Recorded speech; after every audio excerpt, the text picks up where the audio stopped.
Olá e bem-vindos! Já alguma vez deram por vocês a pensar que, por mais que se estude uma língua, a parte de falar parece sempre um objetivo assim, muito distante?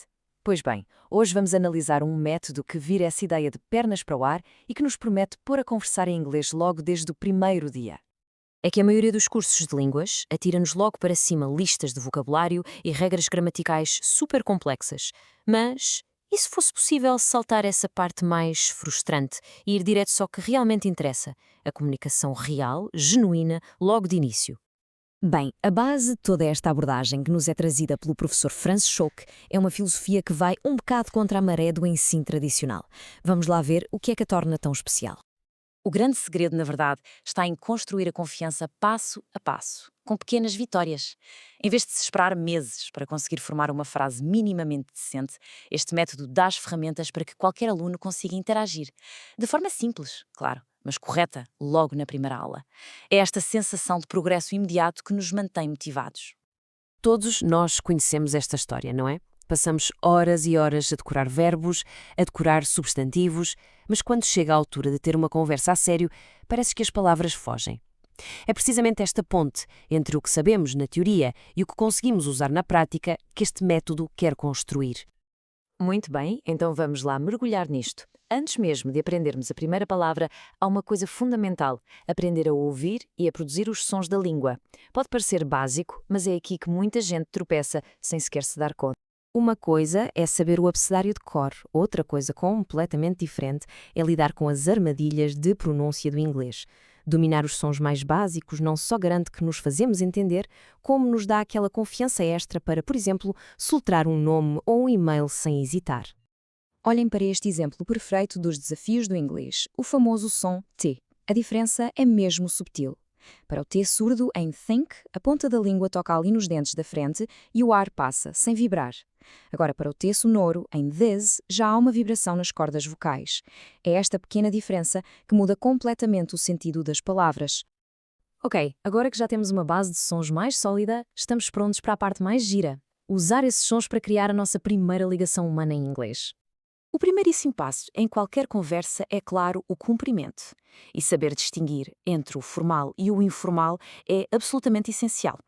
Dizer good morning numa reunião de trabalho mostra respeito. Já um hi entre amigos cria logo ali uma ligação.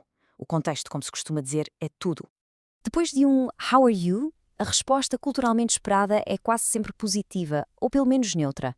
Respostas como I'm fine ou pretty good são apostas seguras em quase todas as situações, mesmo que o dia não esteja a correr a 100%. E para fechar a conversa, também temos várias opções. Goodbye é um bocadinho mais definitivo, mais formal, enquanto que um see you ou um so long são mais descontraídos e dão a entender que esperamos voltar a ver aquela pessoa. Muito bem, já sabemos como começar e acabar uma conversa simples. Vamos agora subir um degrau e aprender a apresentar pessoas. Um pormenor que faz toda a diferença nas apresentações formais é o uso de títulos. Usar Mr., Mrs. ou Miss, seguido do apelido, é um sinal de respeito. E reparem, Miss é uma opção super útil quando não fazemos ideia do estado civil de uma mulher. Fica a dica. Ora bem, a palavra mágica para fazer apresentações em inglês é this. É a palavra que usamos para apontar verbalmente para a pessoa que estamos a apresentar. Em termos mais técnicos, é um pronome demonstrativo e olhem que é das palavras mais úteis que se pode aprender no início. A escolha do pronome certo depende de duas coisas muito simples: a distância e a quantidade. Se algo está perto de nós, usamos this se for uma coisa só, ou these se forem várias. Se está longe, usamos that para uma e those para várias. É uma lógica muito direta que se aplica a tudo. Por exemplo, para apresentar um professor que está mesmo ali ao nosso lado, a palavra certa a usar é this. E se quiséssemos apontar para uns livros que estão do outro lado da sala, teríamos de usar those, porque estão longe e são mais do que um. E agora, o momento da verdade. Vamos pegar nestas peças todas, os sons, os comprimentos, os títulos, e ver como é que isto tudo se encaixa num diálogo real, do início ao fim. Imaginem só esta cena. Dois executivos encontram-se pela primeira vez no átrio de uma conferência, não se conhecem, o primeiro toma a iniciativa com o cumprimento formal para quebrar o gelo.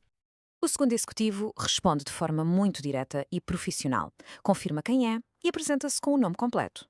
Simples e super eficaz. E aqui está um toque de formalidade clássica. O primeiro interlocutor responde com How do you do? E atenção, isto não é uma pergunta a sério sobre como a pessoa está. É, na verdade, a resposta formal tradicional a uma apresentação. É o equivalente ao nosso muito prazer em conhecê-lo. E a seguir, claro, apresenta-se também, fechando o ciclo das apresentações. Portanto, o que vimos aqui, no fundo, não foi um conjunto de regras para memorizar. Foi um caminho construído passo a passo, desde os sons mais básicos até uma conversa funcional. O foco está sempre na aplicação prática, para que a confiança vá crescendo a cada nova interação. E tudo isto deixa-nos a pensar, não é?